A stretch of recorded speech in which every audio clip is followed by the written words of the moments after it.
Congenital anomalies of CNS यानी कि birth defect of CNS.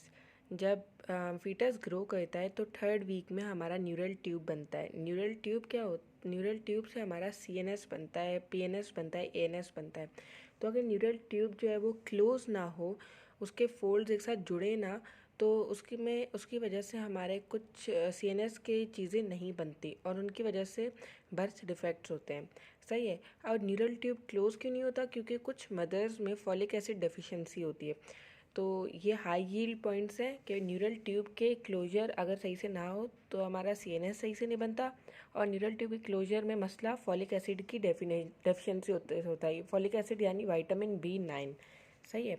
तो सबसे पहले हम कौन सा डिफेक्ट पढ़ेंगे? सबसे पहले हम पढ़ेंगे एनेंसेफेली।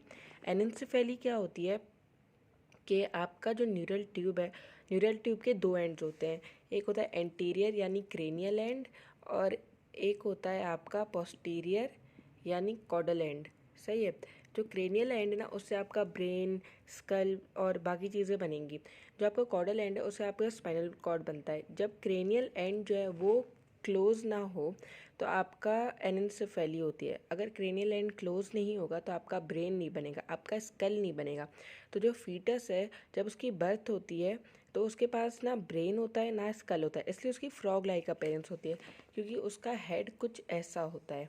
सही है। और उसकी आइज प्रोट्रूड कर रही होती है आउटवर्ड्स। सही है। उसके बाद हमारे पास आता है स्पाइना बाइफिडा।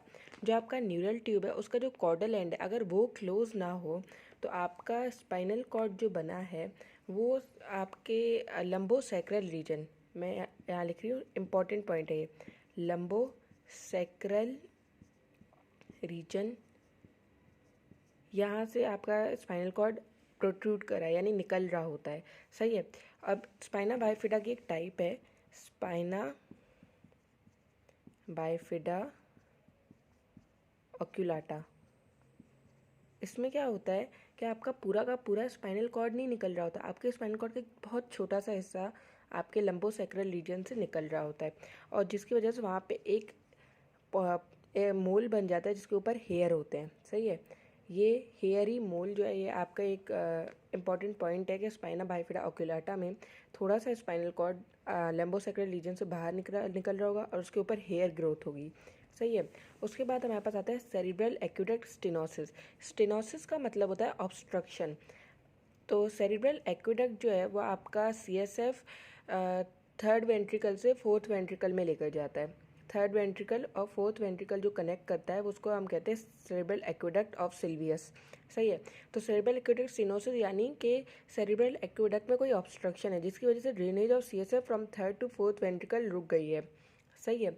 अब ड्रेनेज नहीं होगी तो CSF एक्यूमुलेट होगा, CSF एक्यूमुलेट होगा तो आपके स्कल का साइज़, आपका ब्रेन का साइज़ बढ़ जाता है और उसको हम कहते हैं हाइड्रोसेफिलस। सही है। तो इस सेरिब्रल एक्वेडक्ट स्टेनोसिस में क्या होता है? हाइड्रोसेफिलस, क्योंकि CSF की ड्रेनेज नहीं हो रही थर्ड से फोर्थ वेंट्रिकल में और उसकी वजह से CSF एक्यूमुलेट हो रहा है। उसके बाद आपका आता है Dandy walker malformation. Dandy walker malformation में क्या होता है कि आपका पोस्टीरियर क्रेनियल फॉसा इनलार्ज होता है, पूरा का पूरा स्कल नहीं, सिर्फ पोस्टीरियर क्रेनियल फॉसा इनलार्ज होता है। और ये क्यों होता है? क्योंकि जो वर्मिस है, आपके जो दो सेरिबेलर, नॉट सेरिब्रल हेमिस्फीयर को आपका कॉर्पस कैलोजम कनेक्ट कर रहा है, और सेरिबेलर हेमिस्फीयर जो है उसको आपका वर्मिस कनेक्ट करता है। सही है। अब सेरिबेलर हेमिस्फीयर कहाँ पे प्रेजेंट होते हैं? पोस्टीरियर क्रेनियल फोसा में। उनका वर्मिस जो है उनको कनेक्ट करा होता है। अगर वर्मिस सही से डेवलप ही नहीं हो रहा तो सेरिबेलर हेमिस्फीयर कनेक्टेड नहीं होंगे तो अपनी जगह से हट जाएंगे, और अगर अपनी जगह से हटे तो उनके एंटीरियरली हमारे पास होता है फोर्थ वेंट्रिकल प्रेजेंट। सेरिबेलम के एंटीरियर जो है हमारा फोर्थ वेंट्रिकल प्रेजेंट होता है। अगर सेरिबेलम अपनी जगह से हट जाएगा तो वो फोर्थ वेंट्रिकल